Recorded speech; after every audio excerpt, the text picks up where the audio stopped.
उसके बाद मैं उस आवाज़ को यहाँ पर आमंत्रित कर रहा हूँ जो सिर्फ 85 रुपये लेकर और एक कंप्यूटर लेकर निकले और उन्होंने बाद में 10 वर्षों में एक यूनिवर्सिटी बना डाली। ऐसे जनाब मकबूल हक साहब को मैं आमंत्रित करता हूँ, ज़ोरदार तालियों से आप इनका स्वागत करिए। मेघालय में 350 एकड़ ज़मीन में engineering college, BEd college, law college, 2 CBSE के स्कूल, वुमेंस कॉलेज, करीबन 6000 विद्यार्थी आज वहाँ पढ़ रहे हैं। एक बार ज़ोरदार तालियों से ऐसे हक साहब का हम यहाँ पे स्वागत करें। Assalamu alaikum. A very good evening to everyone.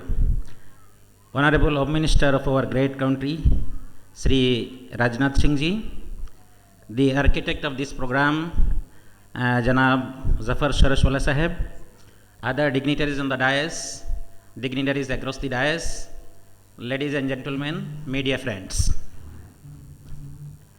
हम उर्दू बोलेंगे थोड़ा जेंडर का प्रॉब्लम हो जाएगा because I am belonging to Assam, लेकिन उर्दू जानते हैं वो मुज़क्कर मुअन्नस में प्रॉब्लम होता है। Anyway I will try to give the understanding. Last 1.5 साल से हम थोड़ा फेसबुक में रहते हैं। कुछ लोग रिक्वेस्ट करते हैं सर आप फेसबुक में होना चाहिए, तो फेसबुक में I made it is a tool for only educational purpose.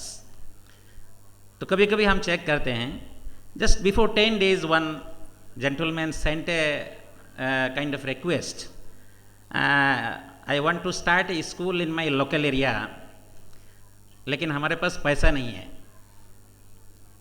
मेरा पास्ट बहुत याद हुआ कि हाउ आई हैव स्टार्टेड, लेकिन उसके पास पैसा नहीं है, इंस्टीट्यूट करना चाहता है वो अपने लोकेलिटी में। तो immediately it came in my mind, हमने उसको यही रिप्लाई दिया 2-3 दिन के बाद कि भैया अपना बेडरूम को अपना क्लासरूम बना लो, फर्स्ट क्लासरूम, और खुद टीचर बन जाओ, फर्स्ट टीचर, और किसी जगह से चौक डस्टर और ब्लैक बोर्ड मैनेज कर लो। 30 students from your locality you admit and start your first classroom and every year you increase another classroom. यही मैंने सजेशन दिया, मैंने जस्ट सोचा है ऐसे। तो so many peoples are hitting this का काइंड ऑफ रिप्लाई।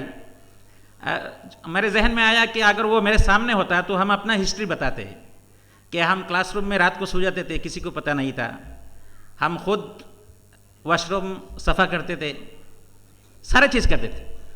अल्हम्दुलिल्लाह at this moment we have although it is a very infant university, but entire north eastern region we have connected all central universities, all the state universities, and we are working together.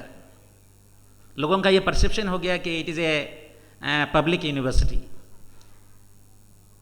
Very speciality of our university is that 95% faculty are belonging, मुझे देखने से दाढ़ी टोपी वाला ऐसे समझे से लोग कहते हैं माइनॉरिटी इंस्टीट्यूशन बनाया।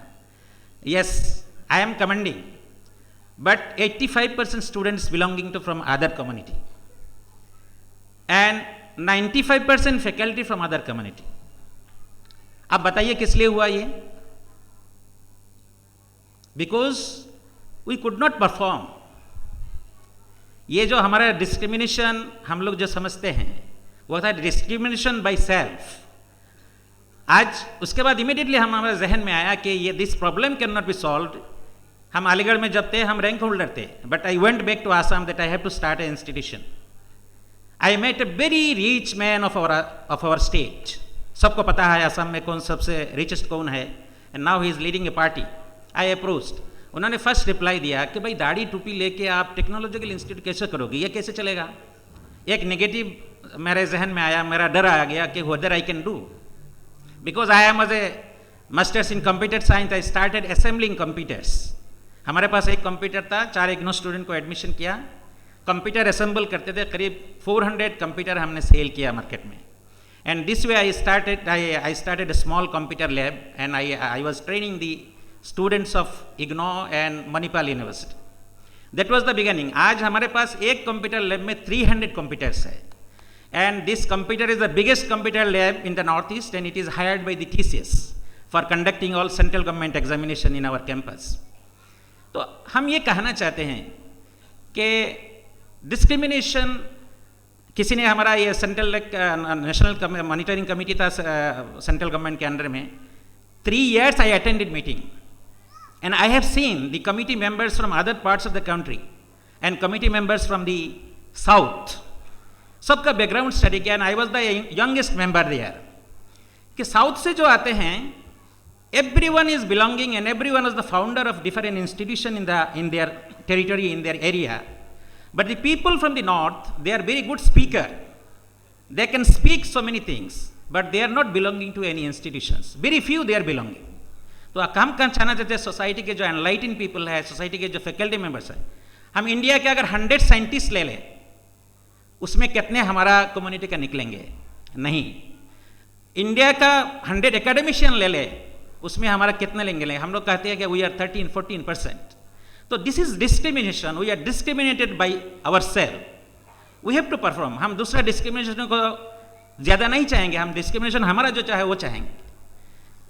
डॉक्टर शाह फैसल 2010 बैच में टॉप किया IAS में. How I can say that we are discriminated. Manipur का एक मुस्लिम बच्चा CBSE में टॉप किया. How we can say that is a discrimination. It is some peoples, they are working relentlessly. जो हमको हमारा जो इस्लाम ने जो सिखाया, जो सेक्रीफाइस, जो हमारा जो टॉलरेंस, जो हमारा जो पेशेंस, जो जिस क्वालिटी से जो है कम्युनिटी हो, तो हम सब जानते हैं. कुरान में, हदीस में हर जगह कहा है, कौम के लोग जो अपने जॉब में रिवोल्यूशन नहीं करेंगे तो कौम तरक्की नहीं कर सकता. तो हम ये अपील करते हैं कि हम गए थे, हमारा ये कॉन्फिडेंस के हम एक रीच में ना, you will help me, but I started this way, and now we have a university, we have a law college, we have a B.Ed college, and very infant stage.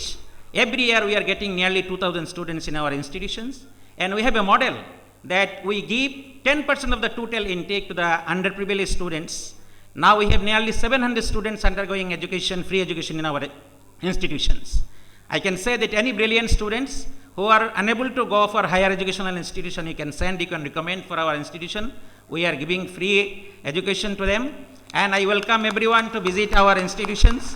And I must say that एक family में ये जो discrimination हम कहते रहते हैं, जिसको highlight करते हैं, जिसमें हम लोग पॉलिटिक्स करते हैं, कि एक फैमिली में डिस्क्रिमिनेशन होता है, रिजर्वेशन में डिस्क्रिमिनेशन होता है. I must say that it is a discrimination to the talents if there is a reservation. Similarly family में डिस्क्रिमिनेशन होता है. जो बच्चा ज़्यादा पैसा कमाता है, जो अच्छा डिग्री वाला है, उसको माँ पेरेंट्स जो है उसको अच्छा ख्याल से रखते हैं, उससे ज़्यादा मोहब्बत हो जाता है. हम कहते हैं इस कंट्री में, इस ग्रेट नेशन में, if we are 13%, 14%, let contribute 13-14% for building of this nation. I think there will be no discrimination. We are not performing according to our proportionately. We are not contributing for this building of this nation. वो पुराने ज़माने में लोगों ने contribution किया, जिसकी वजह से हमारा एग्जिस्टेंस है. लेकिन for further generation, future generation, अगर हम लोगों ने प्रोपोर्शनेटली कंट्रीब्यूशन नहीं किया तो इस टाइप का डिस्क्रिमिनेशन रहेगा, वो हम कभी ख़त्म नहीं कर सकते. इसलिए हम कहते हैं कि भाई हमारा जो जिम्मेदारी है, जो हम लोग डिस्क्रिमिनेशन बाय सेल्फ जो कर रहे हैं, उसको हम बंद करें, उसके लिए कोशिश करें.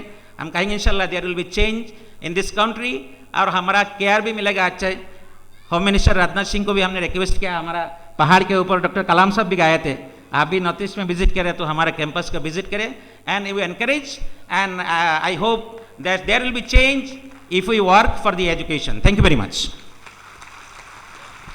गुवाहाटी से आकर लखनऊ में निमंत्रण देना और ये कहना कि हर बच्चे का मैं स्वागत करता हूँ, हर पालक का मैं स्वागत करता हूँ. भारत रत्न अटल बिहारी वाजपेयी जी की 4 पंक्तियाँ मुझे यहाँ याद आती हैं कि छोटे मन से बड़ा काम नहीं होता, टूटे मन से कोई खड़ा नहीं होता, लेकिन मन की फ़कीरी पर कुबेर की संपदा भी रोती है. ये मन की फ़कीरी है, जिसके पास पैसे हो वो भी आए, और जिसके पास पैसे ना हो उसकी भी जिम्मेदारी हक साहब लेने के लिए तैयार. एक बार जोरदार तालियां हक साहब के लिए.